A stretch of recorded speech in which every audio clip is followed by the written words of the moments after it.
ಎಲ್ಲರಿಗೂ ನಮಸ್ಕಾರ ಸ್ನೇಹಿತರೆ. Startup career academy Kannada YouTube ಚಾನಲ್ಗೆ ತಮಗೆಲ್ಲರಿಗೂ ಸ್ವಾಗತ. ಸ್ನೇಹಿತರೆ, ಇವತ್ತಿನ ಒಂದು ವಿಡಿಯೋದಲ್ಲಿ ಮುಂಬರುವಂತಹ SDA FDA ಎಕ್ಸಾಮ್ಸ್ಗಳಿಗೆ ಇಂಪಾರ್ಟೆಂಟ್ ಆಗಿರ್ತಕ್ಕಂಥ ಮತ್ತೆ ಮುಂದೆ ಬರುವಂತಹ ಎಕ್ಸಾಮ್ಗಳಲ್ಲಿ ಕೇಳಬಹುದಾದಂತಹ ಕರೆಂಟ್ ಅಫೇರ್ಸ್ಗಳ ಬಗ್ಗೆ ಈ ಒಂದು ವಿಡಿಯೋದಲ್ಲಿ ಡಿಸ್ಕಸ್ ಮಾಡೋಣ. ಅದಕ್ಕಿಂತ ಮುಂಚೆ ನೀವೇನು ನಮ್ಮ ಚಾನಲ್ ಅನ್ನ ಸಬ್ಸ್ಕ್ರೈಬ್ ಮಾಡ್ಕೊಳ್ಳದೆ ನೋಡ್ತಾ ಇದ್ರೆ ಈಗಲೇ ಸಬ್ಸ್ಕ್ರೈಬ್ ಮಾಡ್ಕೊಳ್ಳಿ. ಹಾಗೆ ಪಕ್ಕದಲ್ಲೇ ಇರತಕ್ಕಂಥ ಬೆಲ್ ಐಕಾನ್ ಅನ್ನು ಕ್ಲಿಕ್ ಮಾಡಿ ಆಲ್ ನೋಟಿಫಿಕೇಶನ್ ಅನ್ನು ಆನ್ ಮಾಡ್ಕೊಳ್ಳಿ. ವಿಡಿಯೋವನ್ನ ಲೈಕ್ ಮಾಡಿ. ಇದರಲ್ಲಿ ಏನಾದರೂ ಡೌಟ್ಸ್ ಇದ್ರೆ ಕೆಳಗಡೆ ಕಮೆಂಟ್ ಮಾಡಿ ಮತ್ತು ಈ ಒಂದು ವಿಡಿಯೋದ ಲಿಂಕ್ ಅನ್ನು ನಿಮ್ಮ ಎಲ್ಲಾ ಸ್ನೇಹಿತರಿಗೂ ಶೇರ್ ಮಾಡಿ ಅಂತ ಹೇಳ್ತಾ, ನೋಡಿ ಮೊದಲನೇ ಪ್ರಶ್ನೆಯನ್ನ ನೋಡೋಣ. ಇವು ಮುಂಬರುವ ಎಕ್ಸಾಮ್ಸ್ ಗಳಿಗೆ ತುಂಬಾನೇ ಇಂಪಾರ್ಟೆಂಟ್ ಆಗಿರ್ತವೆ, ಹಾಗಾಗಿ ಎಲ್ಲವನ್ನ ನೋಟ್ ಮಾಡ್ಕೊಳ್ಳಿ. ಇತ್ತೀಚೆಗೆ ಯಾವ ಸಚಿವಾಲಯವು ರಿಯಲ್ ಕ್ರಾಫ್ಟ್ ಪೋರ್ಟಲ್ ಅನ್ನ ಅಭಿವೃದ್ಧಿಪಡಿಸಿದೆ ಅಂತ ಕ್ವಶನ್ ಇದೆ. ಅದಕ್ಕೆ ಆಪ್ಷನ್ಸ್ ಒಂದು: ಎ ಕೃಷಿ ಮತ್ತು ರೈತರ ಕಲ್ಯಾಣ ಸಚಿವಾಲಯ, ಬಿ ಮೀನುಗಾರಿಕೆ ಪಶುಸಂಗೋಪನೆ ಮತ್ತು ಹೈನುಗಾರಿಕೆ ಸಚಿವಾಲಯ, ಸಿ ಪರಿಸರ ಅರಣ್ಯ ಮತ್ತು ಹವಾಮಾನ ಬದಲಾವಣೆ ಸಚಿವಾಲಯ, ಡಿ ವಾಣಿಜ್ಯ ಮತ್ತು ಕೈಗಾರಿಕಾ ಸಚಿವಾಲಯ. ಇದಕ್ಕೆ ಸರಿಯಾದಂತ ಉತ್ತರ ಬಂದು ಆಪ್ಷನ್ ಬಿ, ಮೀನುಗಾರಿಕೆ ಪಶುಸಂಗೋಪನೆ ಮತ್ತು ಹೈನುಗಾರಿಕೆ ಸಚಿವಾಲಯ. ಈ ಒಂದು ಸಚಿವಾಲಯದ ಅಡಿಯಲ್ಲಿ ರಿಯಲ್ ಕ್ರಾಫ್ಟ್ ಎನ್ನುವಂತಹ ಪೋರ್ಟಲ್ ಅನ್ನ ಇತ್ತೀಚೆಗೆ ಅಭಿವೃದ್ಧಿಯನ್ನ ಪಡಿಸಲಾಗಿದೆ. ಈ ಪೋರ್ಟಲ್ ಮೀನುಗಾರಿಕೆ ಹಡಗುಗಳ ನೋಂದಣಿ, ಪರವಾನಗಿ ಮತ್ತು ಮಾಲೀಕತ್ವದ ವರ್ಗಾವಣೆಗಾಗಿ ಇರುವಂತಹ ವೆಬ್ ಆಧಾರಿತ ನಾಗರಿಕ ಸ್ನೇಹಿ ಸೇವೆಗಳನ್ನ ಒದಗಿಸುವಂತಹ ಒಂದು ಪೋರ್ಟಲ್ ಆಗಿದೆ. ಇತ್ತೀಚೆಗೆ ಯಾಂತ್ರೀಕೃತ ಮತ್ತು ದೊಡ್ಡ ಗಾತ್ರದ ಮೋಟರ್ ಅನ್ನ ಹೊಂದಿರುವಂತಹ ಮೀನುಗಾರಿಕಾ ಹಡಗುಗಳೇನಿದ್ದಾವೆ ಅವುಗಳಿಗೆ ಸಮುದ್ರಕ್ಕೆ ಇಳಿಯುವಂತಹ ಪ್ರವೇಶ ಪಾಸ್ ಅಂತೇಳಿ ಕಡ್ಡಾಯವನ್ನ ಮಾಡಲಾಗಿದೆ. ಹಾಗಾಗಿ ಇದನ್ನ ಆನ್ಲೈನ್ ನೋಂದಣಿ ಮೂಲಕ ಈ ಒಂದು ಪ್ರವೇಶ ಪಾಸ್ ಅನ್ನ ಪಡೆಯಬಹುದಾಗಿದೆ. ಹಾಗಾಗಿ ಭಾರತ ಸರ್ಕಾರ ಮೀನುಗಾರಿಕೆ ಸುಸ್ಥಿರ ಬಳಕೆಗಾಗಿ ಈ ಒಂದು ನಿಯಮವನ್ನ ಜಾರಿಗೆ ತಂದಿದೆ. ಇದು ತುಂಬಾನೇ ಇಂಪಾರ್ಟೆಂಟ್ ಆಗಿರುತ್ತೆ. ಒಂದು ರಿಯಲ್ ಕ್ರಾಫ್ಟ್ ಪೋರ್ಟಲ್ ಅನ್ನ ಯಾವ ಸಂಸ್ಥೆ ಅಭಿವೃದ್ಧಿ ಪಡಿಸಿದೆ ಅಂತ ಕ್ವಶನ್ ಕೇಳಿದ್ರೆ ಅದಕ್ಕೆ ಸರಿಯಾದಂತ ಉತ್ತರ ಮೀನುಗಾರಿಕೆ ಪಶುಸಂಗೋಪನೆ ಮತ್ತು ಹೈನುಗಾರಿಕೆ ಸಚಿವಾಲಯ. ಈ ಒಂದು ಪಶುಸಂಗೋಪನೆ ಮತ್ತು ಹೈನುಗಾರಿಕೆ ಸಚಿವಾಲಯದ ಜೊತೆಗೆ ಈ ಒಂದು ಮೀನುಗಾರಿಕೆ ಡಿಪಾರ್ಟ್ಮೆಂಟ್ ಏನಿದೆ ಅದು ಈ ಒಂದು ಪೋರ್ಟಲ್ ಅನ್ನ ಅಭಿವೃದ್ಧಿಪಡಿಸಿದೆ. ಇದು ಇಂಪಾರ್ಟೆಂಟ್ ಆಗಿರುತ್ತೆ. ಮುಂದಿನ ಪ್ರಶ್ನೆ: ಇತ್ತೀಚೆಗೆ ಸುದ್ದಿಯಲ್ಲಿರುವ ಕ್ರಿಸ್ಮಸ್ ದ್ವೀಪ ಯಾವ ಸಾಗರದಲ್ಲಿ ಇದೆ ಅಂತ ಕ್ವಶನ್ ಇದೆ. ಆಪ್ಷನ್ಸ್ ಬಂದು option A Hindu Mahasagara, option B Pacific Mahasagara, option C Dakshina Atlantic Mahasagara, option D ಬಂದು ಉತ್ತರ ಅಟ್ಲಾಂಟಿಕ್ ಮಹಾಸಾಗರ. ಇವುಗಳಲ್ಲಿ ಸರಿಯಾದಂತಹ ಉತ್ತರ ಯಾವುದು ಅಂತಂದ್ರೆ ಆಪ್ಷನ್ ಎ ಹಿಂದೂ ಮಹಾಸಾಗರ. ಈ ಒಂದು ಹಿಂದೂ ಮಹಾಸಾಗರದಲ್ಲಿ ಈ ಒಂದು ಕ್ರಿಸ್ಮಸ್ ಎನ್ನುವಂತಹ ದ್ವೀಪ ಇತ್ತೀಚೆಗೆ ಸುದ್ದಿಯಲ್ಲಿರುವಂತಹ ಒಂದು ದ್ವೀಪ ಆಗಿದೆ. ಯಾಕಂತಂದ್ರೆ ಇಲ್ಲಿ ವಿಶ್ವದ ಅತಿ ದೊಡ್ಡ ಸಂಸ್ಥೆ ಆಗಿರುವಂತಹ ಗೂಗಲ್ ಸಂಸ್ಥೆ ಏನಿದೆ ಅದು ದೊಡ್ಡ ಕೃತಕ ಬುದ್ಧಿಮತ್ತೆ AI ಡೇಟಾ ಕೇಂದ್ರವನ್ನ ಈ ಒಂದು ದ್ವೀಪದಲ್ಲಿ, ಕ್ರಿಸ್ಮಸ್ ದ್ವೀಪದಲ್ಲಿ ಸ್ಥಾಪನೆ ಮಾಡೋದಕ್ಕೆ ಒಂದು ಯೋಜನೆಯನ್ನ ಹಾಕಿಕೊಂಡಿದೆ. ಹಾಗಾಗಿ ಈ ಒಂದು ಕ್ರಿಸ್ಮಸ್ ದ್ವೀಪ ಇತ್ತೀಚೆಗೆ ಸುದ್ದಿಯಲ್ಲಿರುವಂತಹ ಒಂದು ದ್ವೀಪವಾಗಿದೆ. ಇದು ಹಿಂದೂ ಮಹಾಸಾಗರದಲ್ಲಿ ಕಂಡು ಬರುತ್ತೆ. ಹಾಗೆ ಈ ಯೋಜನೆಯನ್ನ ಆಸ್ಟ್ರೇಲಿಯಾ ರಕ್ಷಣಾ ಇಲಾಖೆ ಮತ್ತು ಕ್ಲೌಡ್ ಪಾಲುದಾರಿಕೆಯ ಜಂಟಿಯಾಗಿ ಈ ಒಂದು ಕ್ರಿಸ್ಮಸ್ ದ್ವೀಪದಲ್ಲಿ ಈ ಗೂಗಲ್ ಸಂಸ್ಥೆಯ ದೊಡ್ಡ ಕೃತಕ ಬುದ್ಧಿಮತ್ತೆ AI ಡೇಟಾ ಕೇಂದ್ರವನ್ನ ಸ್ಥಾಪನೆ ಮಾಡೋದಕ್ಕೆ ಯೋಜನೆಯನ್ನ ರೂಪಿಸಿಕೊಳ್ಳಲಾಗಿದೆ. ಹಾಗಾಗಿ ಇದು ಬಂದು ಕ್ರಿಸ್ಮಸ್ ದ್ವೀಪದಲ್ಲಿ ಈ ಒಂದು ಯೋಜನೆಯನ್ನ ಜಾರಿಗೆ ಮಾಡಲಾಗ್ತಾ ಇದೆ. ಈ ದ್ವೀಪ ಬಂದು ಹಿಂದೂ ಮಹಾಸಾಗರದಲ್ಲಿ ಕಂಡು ಬರುತ್ತೆ. ಮುಂದಿನ ಪ್ರಶ್ನೆ: ಇತ್ತೀಚೆಗೆ ಸುದ್ದಿಯಲ್ಲಿ ಇರುವ ಕ್ರಾಸಿಕಾಲಿಕಾ ಮಿಡಲ್ ಟೋನಿ ಎನ್ನುವಂತಹ ಒಂದು ಪ್ರಭೇದ ಯಾವ ಜಾತಿಗೆ ಸೇರಿದೆ ಅಂತ ಕ್ವಶನ್ ಇದೆ. ಆಪ್ಷನ್ಸ್ ಒಂದು ಆಪ್ಷನ್ ಎ ಕಪ್ಪೆ, ಆಪ್ಷನ್ ಬಿ ಜೇಡ, ಆಪ್ಷನ್ ಸಿ ಮರ, ಆಪ್ಷನ್ ಡಿ ಹೂ ಬಿಡುವ ಸಸ್ಯ. ಇದಕ್ಕೆ ಸರಿಯಾದಂತ ಉತ್ತರ ಬಂದು ಆಪ್ಷನ್ ಡಿ ಹೂ ಬಿಡುವ ಸಸ್ಯ. ಈ ಹೂ ಬಿಡುವ ಸಸ್ಯದ ಒಂದು ಪ್ರಭೇದ ಯಾವುದು ಅಂತಂದ್ರೆ ಕ್ರಾಸಿಕಾಲಿಸ್ ಮಿಡಲ್ ಟೋನಿ ಎನ್ನುವಂತಹ ಒಂದು ಹೊಸ ಪ್ರಭೇದವನ್ನ ಇತ್ತೀಚೆಗೆ ಪತ್ತೆ ಮಾಡಲಾಗಿದೆ. ಇದನ್ನ ಭಾರತದ botanical survey of India BSI ಅಂತ ಕರಿತೀವಿ. BSI ಸಂಸ್ಥೆ ಅಲ್ಲಿರುವಂತಹ ವಿಜ್ಞಾನಿಗಳು ಈ ಒಂದು ಕ್ರಾಸಿಕಾಲಿಕಾ ಮಿಡಲ್ ಟೋನಿ ಎನ್ನುವಂತಹ ಒಂದು ಹೂ ಬಿಡುವ ಸಸ್ಯವನ್ನ ಇತ್ತೀಚೆಗೆ ಸಂಶೋಧನೆಯನ್ನ ಮಾಡಿದ್ದಾರೆ. ಇದು ಅರುಣಾಚಲ ಪ್ರದೇಶದ ಪಶ್ಚಿಮದ ಸಿಯಾಂಗ್ ಜಿಲ್ಲೆಯ ನಿತ್ಯ ಹರಿದ್ವರ್ಣ ಕಾಡುಗಳಲ್ಲಿ ಈ ಒಂದು ಪ್ರಭೇದ ಕಂಡು ಬಂದಿದೆ. ಕ್ರಾಸಿಕಾಲಿಕಾ ಕುಲದ ಇದು ಮೊದಲ ದಾಖಲೆಯಾಗಿದೆ. ಇಲ್ಲಿವರೆಗೂ ಈ ಒಂದು ಪ್ರಭೇದದ ಯಾವುದೇ ಸಸ್ಯಗಳು ಸಿಕ್ಕಿರಲಿಲ್ಲ. ಹಾಗಾಗಿ ಇದು ಮೊದಲ ಒಂದು ದಾಖಲೆಯಾಗಿದೆ. ಹಾಗಾಗಿ ಇದು ತುಂಬಾನೇ ಇಂಪಾರ್ಟೆಂಟ್ ಆಗಿರುತ್ತೆ. ಹಾಗೆ ಈ ಒಂದು ಪ್ರಭೇದ ಬಂದು ಇದನ್ನ international union for conservation of nature IUCN ಅಂತ ಏನು ಕರಿತೀವಿ, IUCN ಈ ಒಂದು ಸಂಸ್ಥೆಯಲ್ಲಿ ಇದನ್ನ ತೀವ್ರವಾಗಿ ಅಳಿವಿನಂಚಿನಲ್ಲಿರುವ ಪ್ರಭೇದ ಎಂದು ವರ್ಗೀಕರಣ ಮಾಡಲಾಗಿದೆ. ಹಾಗಾಗಿ ಇದು ಇಂಪಾರ್ಟೆಂಟ್ ಆಗಿರುತ್ತೆ. ಇದು ಚೀನಾದ ಯುನ್ನಾನ್ ಪ್ರಾಂತ್ಯದಿಂದ ಪಶ್ಚಿಮಕ್ಕೆ 1200 ಕಿಲೋಮೀಟರ್ ವ್ಯಾಪ್ತಿಯಲ್ಲಿ ಈ ಒಂದು ಕ್ರಾಸಿಲಿಕಾ ಮಿಡಲ್ಟೋನಿ ಎನ್ನುವಂತಹ ಹೂ ಬಿಡುವ ಸಸ್ಯ ಹರಡಿಕೊಂಡಿದೆ. ನಮ್ಮ ಭಾರತದಲ್ಲಿ ನೋಡೋದಾದ್ರೆ ಅರುಣಾಚಲ ಪ್ರದೇಶದ ಪಶ್ಚಿಮ ಸಿಯಾಂಗ್ ಜಿಲ್ಲೆಯಿಂದ ನಿತ್ಯ ಹರಿದ್ವರ್ಣದ ಕಾಡುಗಳಲ್ಲಿ ಈ ಒಂದು ಪ್ರಭೇದ ಕಂಡುಬರುತ್ತೆ. ಹಾಗಾಗಿ ಇದು ತುಂಬಾನೇ ಇಂಪಾರ್ಟೆಂಟ್ ಆಗಿರುತ್ತೆ, ನೋಟ್ ಮಾಡ್ಕೊಳ್ಳಿ. ಮುಂದಿನ ಪ್ರಶ್ನೆ, ಇತ್ತೀಚೆಗೆ ವಿಶ್ವದ ಮೊದಲ ಬಿಳಿ ಐಬೇರಿಯನ್ ಲಿಂಕ್ಸ್ ಅನ್ನು ಯಾವ ದೇಶದಲ್ಲಿ ಗುರುತಿಸಲಾಗಿದೆ ಅಂತ ಕ್ವಶನ್ ಇದೆ. ಇದಕ್ಕೆ ಆಪ್ಷನ್ಸ್ ಬಂದು option A France, option B America, option C Spain, option D Australia. ಇದಕ್ಕೆ ಸರಿಯಾದಂತ ಉತ್ತರ ಬಂದು ಆಪ್ಷನ್ ಸಿ, ಇದು ಸಿ ಆಗ್ಬೇಕಿತ್ತು, ಆಪ್ಷನ್ ಸಿ ಸ್ಪೇನ್. ಈ ಒಂದು ಸ್ಪೇನ್ ದೇಶದಲ್ಲಿ ಮೊದಲನೇ ಬಿಳಿ ಐಬೇರಿಯನ್ ಲಿಂಕ್ಸ್ ಎನ್ನುವಂತಹ ಒಂದು ಪ್ರಭೇದವನ್ನ ಪತ್ತೆ ಮಾಡಲಾಗಿದೆ. ಇದು ವಿಶ್ವದ ಅತ್ಯಂತ ಅಳಿವಿನಂಚಿನಲ್ಲಿರುವ ಸ್ಥಳೀಯವಾಗಿರತಕ್ಕಂತ ಮಾಂಸಾಹಾರಿ ಕಾಡು ಬೆಕ್ಕು. ಹಾಗಾಗಿ ಇದು ಇತ್ತೀಚೆಗೆ ಸುದ್ದಿಯಲ್ಲಿದೆ. ಈ ಒಂದು ಕಾಡು ಬೆಕ್ಕನ್ನ ಇತ್ತೀಚೆಗೆ ಸ್ಪೇನ್ ನಲ್ಲಿ ಪತ್ತೆ ಮಾಡಲಾಗಿದೆ. ಇದು ಪ್ರೈರೀಸ್ ನ ಪಶ್ಚಿಮಕ್ಕೆ ಐಬೇರಿಯನ್ ಪರ್ಯಾಯ ದ್ವೀಪದ ನೈಋತ್ಯ ಸ್ಪೇನ್ ನಲ್ಲಿ ಮಾತ್ರ ಇದು ನೋಡೋದಕ್ಕೆ ಸಿಗುತ್ತೆ.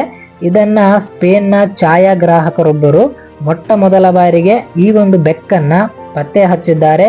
ಇದು ರಾತ್ರಿಯ ಜೀವನ ಶೈಲಿಯನ್ನ ನಡೆಸುತ್ತದೆ. ಇದರ ಪ್ರಾಥಮಿಕ ಬೇಟೆ ಮೊಲ.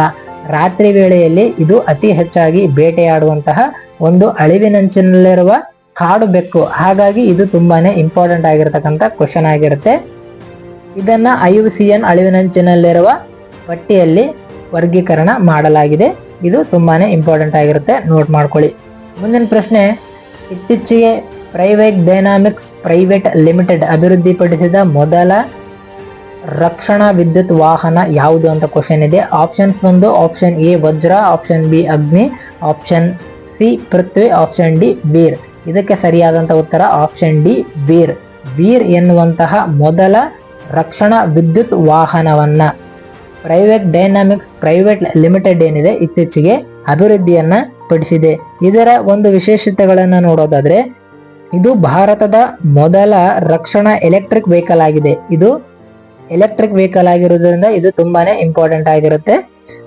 ಇದನ್ನ ಮಿಲಿಟರಿ ಬಳಕೆಗಾಗಿ ಬಳಸಲಾಗುತ್ತೆ. ಹಾಗಾಗಿ ಇದು ರಕ್ಷಣಾ ಸಚಿವಾಲಯದ ರಕ್ಷಣಾ ಶ್ರೇಷ್ಠತೆಗಾಗಿ ನಾವೀನ್ಯತೆಗಳು ಐಡೆಕ್ಸ್ ಅಂತ ಏನು ಕರಿತೀವಿ ಆ ಒಂದು ಕಾರ್ಯಕ್ರಮದ ಅಡಿಯಲ್ಲಿ ಇದು ಗುರುತಿಸಲ್ಪಟ್ಟಿರೋದ್ರಿಂದ ಇದು ತುಂಬಾನೇ ಇಂಪಾರ್ಟೆಂಟ್ ಆಗಿರುತ್ತೆ. ಇದರ ವಿಶೇಷತೆ ಏನಂತಂದ್ರೆ ಇದು ಮೊದಲ ಎಲೆಕ್ಟ್ರಿಕ್ ವಿದ್ಯುತ್ ವಾಹನ ಆಗಿರುತ್ತೆ, ಎಲೆಕ್ಟ್ರಿಕ್ ರಕ್ಷಣಾ ವಾಹನ ಆಗಿರುತ್ತೆ. ಹಾಗಾಗಿ ಇದು ತುಂಬಾ ಇಂಪಾರ್ಟೆಂಟ್ ಆಗಿರುತ್ತೆ, ನೋಟ್ ಮಾಡ್ಕೊಳ್ಳಿ. ಇದನ್ನ ಅಭಿವೃದ್ಧಿಪಡಿಸಿದ್ದು ಪ್ರೈವೇಟ್ ಡೈನಾಮಿಕ್ಸ್ ಪ್ರೈವೇಟ್ ಲಿಮಿಟೆಡ್ ಅವರು ಇದನ್ನ ಅಭಿವೃದ್ಧಿಪಡಿಸಿದ್ದಾರೆ. ಮುಂದಿನ ಪ್ರಶ್ನೆ, ಇತ್ತೀಚೆಗೆ ಕೈಮಗ್ಗ ಮತ್ತು ಕರಕುಶಲ ವಸ್ತುಗಳ ರಾಷ್ಟ್ರೀಯ ಸಮ್ಮೇಳನ 2025 ಎಲ್ಲಿ ನಡೆಯಿತು ಅಂತ ಕ್ವಶನ್ ಇದೆ. ಆಪ್ಷನ್ಸ್ ಒಂದು option A Madhya Pradesh, option B Manipur, option C Odisha, option D Meghalaya. ಇದಕ್ಕೆ ಸರಿಯಾದಂತ ಉತ್ತರ ಬಂದು ಆಪ್ಷನ್ ಸಿ ಒಡಿಶಾ. ಈ ಒಂದು ಒಡಿಶಾ ರಾಜ್ಯದಲ್ಲಿ ಇತ್ತೀಚೆಗೆ ಕೈಮಗ್ಗ ಮತ್ತು ಕರಕುಶಲ ವಸ್ತುಗಳ ರಾಷ್ಟ್ರೀಯ ಸಮ್ಮೇಳನ 2025 ಇತ್ತೀಚೆಗೆ ನಡೆಯುತ್ತೆ. ಇದು ಒಡಿಶಾದ ಭುವನೇಶ್ವರದಲ್ಲಿ ನಡೆಯುತ್ತೆ. ಭಾರತದಲ್ಲಿ ಕೈಯಿಂದ ತಯಾರಿಸಿದ ವಲಯವನ್ನ ವಿಕಸಿತ ಭಾರತ್ 2047ರ ಪ್ರಮುಖ ಆಧಾರ ಸ್ತಂಭವನ್ನಾಗಿ ಮಾಡುವ ದೃಷ್ಟಿಕೋನದಿಂದ ಈ ಒಂದು ಕಾರ್ಯಕ್ರಮವನ್ನ ನಡೆಸಲಾಯಿತು. ಇದನ್ನ ಜವಳಿ ಸಚಿವಾಲಯ ಆಯೋಜನೆ ಪಡಿಸಿತ್ತು. ಇದರಲ್ಲಿ ಫೆಡರಲ್ ಸಹಕಾರ, ಮಹಿಳಾ ನೇತೃತ್ವದ ಬೆಳವಣಿಗೆ, ಆರ್ಥಿಕ ಸೇರ್ಪಡೆ ಮತ್ತು GI ಸಂಬಂಧಿತ ಬ್ರ್ಯಾಂಡಿಂಗ್ ಏನಿದೆ ಎಲ್ಲವನ್ನ ಕೇಂದ್ರೀಕರಿಸುವ ರಾಷ್ಟ್ರೀಯ ಜವಳಿ ಮಿಷನ್ 2026ರಿಂದ 31ರವರೆಗೆ ಇರುವಂತಹ ಒಂದು ಕಾರ್ಯಕ್ರಮವನ್ನ ಈ ಒಂದು ಕೈಮಗ್ಗ ಮತ್ತು ಕರಕುಶಲ ವಸ್ತುಗಳ ರಾಷ್ಟ್ರೀಯ ಸಮ್ಮೇಳನದಲ್ಲಿ ಪ್ರಸ್ತುತ ಪಡಿಸಲಾಯಿತು. ಹಾಗಾಗಿ ಇದು ತುಂಬಾನೇ ಇಂಪಾರ್ಟೆಂಟ್ ಆಗಿರುತ್ತೆ. ಇದು ನಡೆದಿದ್ದು ಒಡಿಶಾ ರಾಜ್ಯದಲ್ಲಿ. ಮುಂದಿನ ಪ್ರಶ್ನೆ, ಇತ್ತೀಚೆಗೆ ಸುದ್ದಿಯಲ್ಲಿರುವ ಆಕ್ಸಿಯಲ್ ಸೀಮೌಂಟ್ ಯಾವ ಸಾಗರದಲ್ಲಿ ಇರುವಂತಹ ಒಂದು ಜ್ವಾಲಾಮುಖಿ ಆಗಿದೆ ಅಂತ ಕ್ವಶನ್ ಇದೆ. ಇದು ತುಂಬಾನೇ ಇಂಪಾರ್ಟೆಂಟ್ ಆಗಿರತಕ್ಕಂತ ಪ್ರಶ್ನೆ ಆಗಿರುತ್ತೆ, ನೋಟ್ ಮಾಡ್ಕೊಳ್ಳಿ. ಆಪ್ಷನ್ಸ್ ಒಂದು ಹಿಂದೂ ಮಹಾಸಾಗರ, ಆರ್ಕಟಿಕ್ ಸಾಗರ, ಉತ್ತರ ಅಟ್ಲಾಂಟಿಕ್ ಸಾಗರ, ಪೆಸಿಫಿಕ್ ಸಾಗರ. ಇದಕ್ಕೆ ಸರಿಯಾದಂತ ಉತ್ತರ ಬಂದು ಆಪ್ಷನ್ ಡಿ ಪೆಸಿಫಿಕ್ ಸಾಗರ. ಈ ಒಂದು ಪೆಸಿಫಿಕ್ ಸಾಗರದಲ್ಲಿ ಇತ್ತೀಚೆಗೆ ಆಕ್ಸಿಯಲ್ ಸೀ ಮೌಂಟ್ ಎನ್ನುವಂತಹ ಒಂದು ಜ್ವಾಲಾಮುಖಿಯನ್ನ ಪತ್ತೆ ಮಾಡಲಾಗಿದೆ. ಇದು ಅಮೆರಿಕದ ಓರೆಗಾನ್ ಕರಾವಳಿಯ ಬಳಿ ಇರುವ ಆಕ್ಸಿಯಲ್ ಸೀ ಮೌಂಟ್ ಜ್ವಾಲಾಮುಖಿ ಅತಿಯಾದ ಭೂಕಂಪನಗಳಿಂದಾಗಿ ಶೀಘ್ರದಲ್ಲೇ ಸ್ಫೋಟಗೊಳ್ಳುವುದಂತೇಳಿ ಈ ಒಂದು ವಿಜ್ಞಾನಿಗಳು ಸೂಚನೆಯನ್ನ ನೀಡಿದ್ದಾರೆ. ಹಾಗಾಗಿ ಇದು ಇಂಪಾರ್ಟೆಂಟ್ ಆಗಿದೆ. ಇದು ಪೆಸಿಫಿಕ್ ಸಾಗರದಲ್ಲಿ ಒರೆಗಾನ್ ಕರಾವಳಿಯಿಂದ ಸುಮಾರು 300 ಕಿಲೋಮೀಟರ್ ಮೈಲಿಗಳಷ್ಟು ದೂರದಲ್ಲಿ ಈ ಒಂದು ಜ್ವಾಲಾಮುಖಿಯನ್ನು ಪತ್ತೆ ಮಾಡಲಾಗಿದೆ. ಇದು ಸಮುದ್ರ ಮಟ್ಟಕ್ಕಿಂತ 1400 ಮೀಟರ್ ಆಳಕ್ಕೆ ಏರುತ್ತದೆ ಅಂತೇಳಿ ಅಂದಾಜನ್ನ ಮಾಡಲಾಗಿದೆ. ಇದು ಕಂಡು ಬಂದಿರೋದು ಪೆಸಿಫಿಕ್ ಮಹಾಸಾಗರದಲ್ಲಿ. ಯಾವುದಂತಂದ್ರೆ ಆಕ್ಸಿಯಲ್ ಸೀ ಮೌಂಟ್ ಜ್ವಾಲಾಮುಖಿ. ಮುಂದಿನ ಪ್ರಶ್ನೆ, ಪ್ರತಿ ವರ್ಷ ವಿಶ್ವ ನಗರಗಳ ದಿನವನ್ನ ಯಾವಾಗ ಆಚರಿಸಲಾಗುತ್ತದೆ ಅಂತ ಕ್ವಶನ್ ಇದೆ. ಆಪ್ಷನ್ಸ್ ಒಂದು option A October 30, option B October 31, option C November 2, option D November 3. ಇದಕ್ಕೆ ಸರಿಯಾದಂತ ಉತ್ತರ ಅಕ್ಟೋಬರ್ 31. ಈ ಒಂದು ಅಕ್ಟೋಬರ್ 31 ವಿಶ್ವ ನಗರಗಳ ದಿನ ಅಂತೇಳಿ ಕರೆಯಲಾಗುತ್ತೆ. ಇದು ನಗರೀಕರಣದ ಬಗ್ಗೆ ಜಾಗೃತಿಯನ್ನ ಮೂಡಿಸುವುದಕ್ಕೆ ಮತ್ತು ಸುಸ್ಥಿರ ನಗರಗಳ ಅಭಿವೃದ್ಧಿಯನ್ನ ಉತ್ತೇಜನ ಮಾಡಲು ವಿಶ್ವಸಂಸ್ಥೆ ಈ ದಿನವನ್ನ ಪ್ರತಿ ವರ್ಷ ಆಚರಿಸುತ್ತದೆ.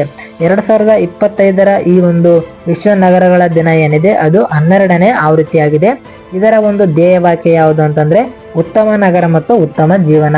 ಈ ಒಂದು ಧ್ಯೇಯವಾಕ್ಯದೊಂದಿಗೆ ವಿಶ್ವ ನಗರಗಳ ದಿನವನ್ನ ಪ್ರತಿ ವರ್ಷ ಅಕ್ಟೋಬರ್ 31ರಂದು ಆಚರಣೆ ಮಾಡಲಾಗುತ್ತೆ. ಮುಂದಿನ ಪ್ರಶ್ನೆ, ಇತ್ತೀಚೆಗೆ ಅಕ್ಟೋಬರ್ 2025ರಲ್ಲಿ ಉನ್ನತ ಕೃಷಿ ಆಹಾರ ಪ್ರವರ್ತಕ ಪ್ರಶಸ್ತಿಯನ್ನ ಯಾರಿಗೆ ನೀಡಿ ಗೌರವಿಸಲಾಯಿತು ಅಂತ ಕ್ವಶನ್ ಇದೆ. ಆಪ್ಷನ್ಸ್ ಒಂದು Vikas Khanna, options B Kunal Kapoor, option C Ranveer, options D Sanjeev Kapoor. ಇದಕ್ಕೆ ಸರಿಯಾದಂತ ಉತ್ತರ ಆಪ್ಷನ್ ಡಿ ಸಂಜೀವ್ ಕಪೂರ್. ಇವರಿಗೆ ಅಕ್ಟೋಬರ್ 2025ರಲ್ಲಿ ಉನ್ನತ ಕೃಷಿ ಆಹಾರ ಪ್ರವರ್ತಕ ಎನ್ನುವಂತಹ ಒಂದು ಪ್ರಶಸ್ತಿಯನ್ನ ನೀಡಿ ಗೌರವಿಸಲಾಯಿತು. ಇದನ್ನ ವಿಶ್ವ ಆಹಾರ ಪ್ರಶಸ್ತಿ ಪ್ರತಿಷ್ಠಾನದಿಂದ ಇದನ್ನ ಇವರಿಗೆ ನೀಡಲಾಗಿದೆ. ಸಂಜೀವ್ ಕಪೂರ್ ಅವರಿಗೆ ಪದ್ಮಶ್ರೀ ಪ್ರಶಸ್ತಿ ಆಲ್ರೆಡಿ ದೊರೆತಿದೆ. ಆರೋಗ್ಯಕರ ಮತ್ತು ಸುಸ್ಥಿರ ಆಹಾರ ಪದ್ಧತಿಯನ್ನ ಉತ್ತೇಜನ ಮಾಡುವುದು ಮತ್ತು ಭಾರತೀಯ ಕೃಷಿಯನ್ನ ಬೆಂಬಲಿಸುವುದು ಹಾಗೆ ಸ್ಥಳೀಯ ಪೋಷಕಾಂಶ ಭರಿತ ಪದಾರ್ಥಗಳ ಬಳಕೆಯನ್ನ ಪ್ರೋತ್ಸಾಹ ಮಾಡಿದ್ದಕ್ಕಾಗಿ ಇವರಿಗೆ ಸಂಜೀವ್ ಕಪೂರ್ ಅವರಿಗೆ ಈ ಒಂದು ಅಕ್ಟೋಬರ್ 2025ರ ಉನ್ನತ ಕೃಷಿ ಆಹಾರ ಪ್ರವರ್ತಕ ಎನ್ನುವಂತಹ ಪ್ರಶಸ್ತಿಯನ್ನ ನೀಡಿ ಗೌರವಿಸಲಾಗಿದೆ. ಹಾಗಾಗಿ ಇದು ತುಂಬಾನೇ ಇಂಪಾರ್ಟೆಂಟ್ ಆಗಿರುತ್ತೆ. ಮುಂದಿನ ಪ್ರಶ್ನೆ, ಇತ್ತೀಚೆಗೆ ನಿವೃತ್ತಿ ಘೋಷಿಸಿದ ರೋಹನ್ ಬೋಪಣ್ಣ ಇವರು ಯಾವ ಕ್ರೀಡೆಗೆ ಸಂಬಂಧಿಸಿದ್ದಾರೆ ಅಂತ ಕ್ವಶನ್ ಇದೆ. ಅದಕ್ಕೆ ಆಪ್ಷನ್ಸ್ ನೋಡಿ, boxing, options B cricket, option C tennis, options D volleyball. ಇದಕ್ಕೆ ಸರಿಯಾದಂತ ಉತ್ತರ ಒಂದು ಆಪ್ಷನ್ ಸಿ ಟೆನ್ನಿಸ್. ಇವರು ರೋಹನ್ ಬೋಪಣ್ಣ ಇವರು ಟೆನ್ನಿಸ್ ಕ್ರೀಡೆಗೆ ಸಂಬಂಧಿಸಿರುವಂತಹ ಒಬ್ಬ ವ್ಯಕ್ತಿಯಾಗಿದ್ದಾರೆ. ಇವರು ಇತ್ತೀಚೆಗೆ ನಿವೃತ್ತಿಯನ್ನು ಘೋಷಿಸಿರುವುದರಿಂದ ಇವರು ಸುದ್ದಿಯಲ್ಲಿದ್ದಾರೆ. ನೋಡಿ, ಇವರು 2024ರಲ್ಲಿ ಆಸ್ಟ್ರೇಲಿಯನ್ ಓಪನ್ ಪುರುಷರ ಡಬಲ್ಸ್ ನಲ್ಲಿ ಗ್ರ್ಯಾಂಡ್ ಸ್ಲಾಮ್ ಅನ್ನ ಗೆದ್ದಿರ್ತಾರೆ.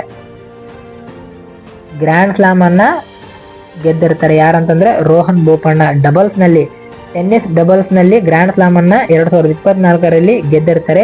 ಇದರ ಜೊತೆಗೆ ಇವರು ಅತ್ಯಂತ ಹಿರಿಯ ಆಟಗಾರ ಎನ್ನುವಂತಹ ಹೆಗ್ಗಳಿಕೆಗೂ ಕೂಡ ಪಾತ್ರರಾಗಿದ್ದಾರೆ.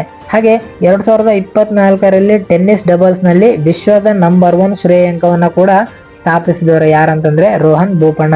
ಇವರು ಶ್ರೇಯಾಂಕಗಳ ಪಟ್ಟಿಯಲ್ಲಿ ನಂಬರ್ 1 ಸ್ಥಾನದಲ್ಲಿ 2024ರಲ್ಲಿ ಸ್ಥಾನವನ್ನ ಪಡ್ಕೊಂಡಿರ್ತಾರೆ.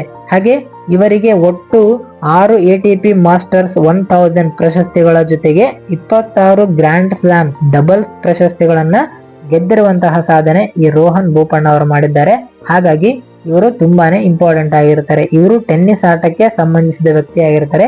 ಇವರು ಇತ್ತೀಚೆಗೆ ನಿವೃತ್ತಿಯನ್ನ ಘೋಷಿಸುವುದರಿಂದ ಸುದ್ದಿಯಲ್ಲಿದ್ದಾರೆ. ಇದಿಷ್ಟು ಸ್ನೇಹಿತರೆ, ಈ ಒಂದು ಮುಂಬರುವಂತಹ ಎಕ್ಸಾಮ್ಗಳಿಗೆ ಇಂಪಾರ್ಟೆಂಟ್ ಆಗಿರ್ತಕ್ಕಂಥ ಕೇಳಬಹುದಾಗಿರ್ತಕ್ಕಂಥ ಕೆಲವೊಂದಿಷ್ಟು ಕರೆಂಟ್ ಅಫೇರ್ಸ್ಗಳ ಬಗ್ಗೆ ಮಾಹಿತಿ. ಇದೇ ರೀತಿಯಾದ ಆನ್ಲೈನ್ ಕ್ಲಾಸ್ಗಳನ್ನು ನಮ್ಮ ಚಾನಲ್ನಲ್ಲಿ ತೆಗೆದುಕೊಳ್ಳಲಾಗುತ್ತೆ. ಹಾಗಾಗಿ ನಮ್ಮ ಚಾನಲನ್ನು ತಪ್ಪದೇ ಇನ್ನೂ ಯಾರು ಸಬ್ಸ್ಕ್ರೈಬ್ ಮಾಡ್ಕೊಳ್ಳದೆ ನೋಡ್ತಾ ಇದ್ರೆ ದಯವಿಟ್ಟು ಸಬ್ಸ್ಕ್ರೈಬ್ ಮಾಡ್ಕೊಳ್ಳಿ. ಹಾಗೆ ಲೈಕ್ ಮಾಡಿ. ಇದರಲ್ಲಿ ಏನಾದರೂ ಡೌಟ್ಸ್ ಇದ್ದರೆ ಕೆಳಗಡೆ ಕಮೆಂಟ್ ಮಾಡಿ ಮತ್ತು ಈ ಒಂದು ವಿಡಿಯೋದ ಲಿಂಕನ್ನು ನಿಮ್ಮ ಎಲ್ಲ ಸ್ನೇಹಿತರಿಗೂ ಶೇರ್ ಮಾಡಿ ಅಂತ ಹೇಳ್ತಾ ಇವತ್ತಿನ ವಿಡಿಯೋವನ್ನು ಇಲ್ಲಿಗೆ ಮುಗಿಸ್ತಾ ಇದ್ದೇನೆ ಸ್ನೇಹಿತರೆ. ಮತ್ತೆ ಮುಂದಿನ ವಿಡಿಯೋದಲ್ಲಿ ಸಿಗ್ತೀನಿ. ಅಲ್ಲಿವರೆಗೂ ಎಲ್ಲರಿಗೂ ಧನ್ಯವಾದಗಳು.